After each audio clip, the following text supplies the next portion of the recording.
Ready to roll? Yep. All right. Okay, you guys, we're back.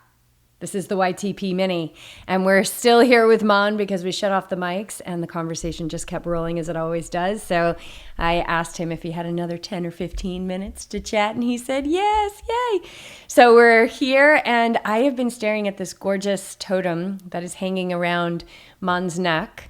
It's big. It's got to be like 3 inches. Is it made of wood? Or why don't you tell us what it is and what it means? And you said you just got it. Yeah, just got it after my Ultraman World Championships in November. I actually finished on December 1st. And there's an amazing artist. His name is Ben. He's Hawaiian. It's like a native. And he does this art. And he's very spiritual person. He was introduced to me by Artist Bow. She was the first Ultraman World Championship winner in 1983. Very amazing person. So I went there and I wanted to buy this his art, and I saw Manai. I said, like, I want that Manai. It's called Manai, and it's made out of like 3 different symbols: tail of the whale, body of a lizard, and the head of the owl. It symbolizes power, strength, energy, and also it's used for ceremonial purposes. And it depicts life before and after. Uh, no, I wouldn't say life before and after, but it talks about representing birth, life, and death. You see 3 fingers on this one. So it has a different kind of energy, and it holds a lot of spiritual energy, and it's made out of bone from mammoth, which is a 1.5 million-year old, like a fossil bone. That's what it's made of? Yeah, And he carves it? he carved it for me. Wow. So I earlier he was there was like a cow bone thing. I said cows are sacred. I'm not wearing it. And when he said this is a fossil, so you didn't kill an animal, a fossilized thing, you take that energy which was extinct and then you hold it and carry that energy along with this ancient oldest symbol of Polynesian symbol. They have this symbol on most of their canoes, which symbolizes power, strength, and energy. And so it's a good feeling. Like you get this one. It's Yeah. nothing to it's hold it. You know, you've done 3 Ultraman World Championships on the Big Island. Hold that peace, that energy with you, and carry it with you. So I saw this person. I just really connected, and then it's a good thing to have. Tell us about the Ohana of Ultraman. You know, what kind of stuck with me when I first did my Ultraman Florida is like how everyone came and helped each other.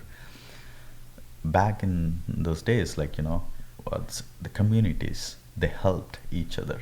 It's like a big family. In Sanskrit and Hindu culture, we call it Vasudhaiva Kutumbam. It's like we are all one family, and we are like taking different forms and then doing different duties, but we are all like one family. All the species are one family, and we help each other, complement each other, through challenges, but end of the day we are one family. When I saw this, nobody practices it these days. We used to have like joint families in India, and even here, like, you have a city or a region, parents are here, few miles down, daughter, son, and then like they're all like connected, but they're all like helping each other, they grow, and that's how like the communities grow. Now with this fast-paced world, we are all decentralized. When you're decentralized, you don't have a support system. You have to be your own support system. And when you practice that self-support system, you miss this family support system. And you don't even acknowledge that, and you kill that part of you. And when I did this race, it kind of woke me up. Like, we're all one, and then we help each other, and we help one goal. It doesn't matter. Like, I was just a body in that race. My crew members are the soul, and they supported me. I volunteered my body to Ultraman World Championships, but I was not the one who's doing the race. We are doing the race.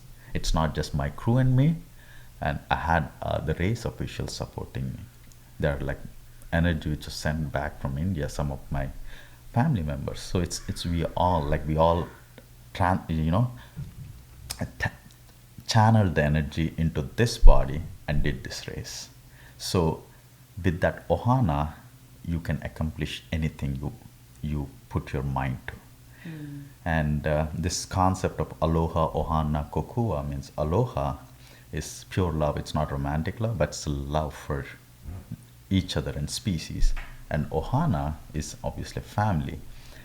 And kokua means help each other unconditionally. And that's what we used to be as humans. And that's how we fought against any odds as a community.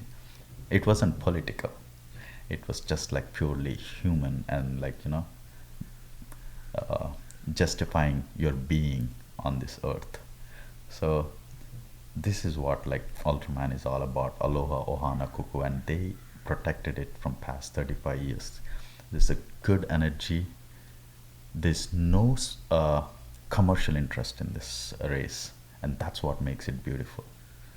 It's everyone who actually enters is a champion, because that race there is just a race, a stage, but everyone comes with a different journey. I came with a different journey, and there are people out there.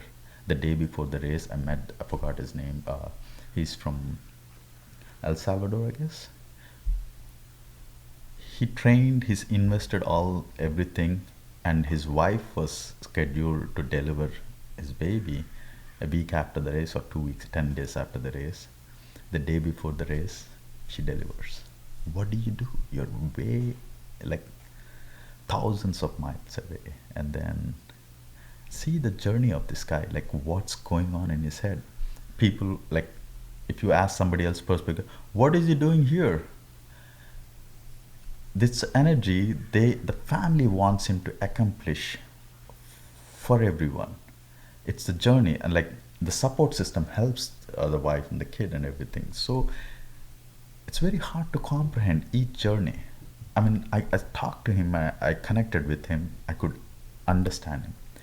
He doesn't speak English, but like the other person translating, it's so I can't judge anyone. Like everyone has like a rough and like a unique journey, and when you come there as a Ohana, you share your energies and make sure like you accomplish your goals, and then like go back with a good energy which you can plant those seeds, and make sure you plant the seeds where it can get enough nutrients and sprout out into a big plant. Yeah. How do you take that perspective? How do you take that feeling back to your job, to work, to your community here? Do you feel, because you're on the island, you probably feel the vibe is really high, and then you come back here and you want to shout it from the mountaintops. How do you integrate it into your community here? I struggle a lot. I mean, it's not easy. I try to, because nobody understands. Leave the energy. They don't even understand what I did. Like Ultraman. Oh, what? They don't understand. Like, oh, whatever. You did a marathon, right? How did your marathon go? It's like, good. Yeah. I mean, I struggle to explain a triathlon, Ironman, an Ultraman. And this spiritual feeling is beyond that. Right, exactly. It's like I was on a trail run with a group not too long ago, and I had Yogi Triathlete gear on, and this guy said, Yogi Triathlete, okay, so stretching? I was like, oh, well, and then he turned around and walked away, and I was like, that's it. That's okay. That's what he needed. I mean, like, okay, maybe he needs to stretch. Like, I don't need to, like, hammer him down and talk about the 8 limbs of yoga and the ethical principles and the pranayama and the pratyahara. But it's so funny. It was just like, yeah, stretching. And my ego did not like that at all. It was like, we do much more than stretching. We're on a mission to create a better world, damn it. But I get that, right? You're just like, yeah, I ran that triathlon. It was great. I ran that marathon. Yeah. But you gotta you just need to live it. And I get some moments like with people, like they might be struggling with something. I get to interact with people who are whom I work with, and I try to throw my wisdom once in a while. Yeah. It's I can't provide all the nutrients for that seed. I can throw that seed and leave. I learned this from while I was teaching this homeless kids in LA. There's a kid, like he's in 13-year-old. I've been trying to teach him math and other things in life. He's not listening, or like he's not getting it. I was a bit frustrated, and I told the coordinator, it's like, I try it, it's not like working, he's not listening, he doesn't get it, what do I do? It's like, you know what? Only thing you can do is plant that seed and leave it. Even though they don't get it now, in future, this one, whatever you're teaching them, it'll come back, and their memory will tap into this information, and they'll use it. So don't worry about the immediate results. It's like that kind of stuck with me, and after that, like I started teaching things, even though they're not showing it in their grades or the immediate results. So that's where we are missing. Like with the default world, they want immediate results. Nobody would invest in their time or resources if they don't get immediate results. And even when I look at the work, I try to I tell them what I do once in a while. I just tell like briefly about what I do and how I do, and just leave it. Same thing, my mom was here. I met my mom after 5 years on the finish day of my third Ultraman World Championships. She saw me before I was a triathlete. She doesn't know what a triathlon is, what I go through. Not many my family members, actually they know, but they really don't know what it is in the entire journey. So now she's here with me from past 1.5 months. Now she's like knowing me. We are, as adults, we are knowing each other, and I know her food habits. I couldn't like cut it off.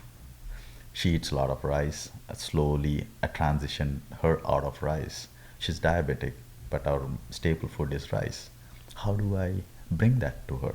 So slowly you can't tell them. You have to walk with them. I started eating rice, and then like I was not eating, but like I had to eat rice. So we just like walked, and she didn't show any kind of diabetic symptom, that anxiety and everything. When you eat a lot of rice, like suddenly it spikes up and down. We decided on Friday night, okay, you're doing 5K. It's like, yeah. She got excited, and she did it because her body is like tuned. I mean, now people will understand what it is I'm trying to tell. My mom understands better now that what I was trying to tell and what I was trying to teach, because they don't know it's a foreign thing. They will not accept a foreign thing. So you have to walk them. It's the same thing with the colleagues. When I bring that spirituality, I talk to my mom and everyone about the energies. I can see, like, there is some people carry negative energy, some people carry positive energy, and there is like change in energies. I maneuver around the energies. I use it for my advantage too, because I've learned it. And then I give energies when they're really in need, because if you don't give the right energy, it's like going and eating at McDonald's or some fast food joint. You're eating, but you're not feeding. So you have to feed. Like a lot of people give like positive thing, but like you need to give that protein amount of right protein which your body absorbs, right nutrients that your body absorbs. That is more important. That's what I've learned in Hawaii, and that's what I try to give it back. I love that. Yeah, just keep planting the seeds. I think you are holding that Ohana very strong. And we can be so willful, right? This person has to change. But all we have to do, I remember when BJ and I were first really setting off with Yogi Triathlete, we made it a business, and he said, just let it be what it's going to be. Yes. Keep following it. Let it be what it's going to be. Yeah. and that I have heard that wisdom in my head so many times. If I find myself pushing against or feeling worried, or I just say, just let it be what it's going to be, and it continually grows into this beautiful community. I mean, and it all started with BJ and I just being in our kitchen back in Rhode Island, just saying, like, how can we serve? Every day we'd say, how can we serve? How can we build community? How can we serve? How can we build community? And it was years of asking for that with nothing coming back to us, but just kept asking, show us how we can serve. Show us how we can serve. And it was just planting those little seeds. That's beautiful. Oh gosh, I'm so grateful for all the supporters that are going to be able to hear this, and thank you. We really appreciate this little extra bit of wisdom. You're amazing. Thank you a lot. Thanks a lot, Jess Yeah. and BJ. Vijay. Yeah, victory! Vijay. Namaste.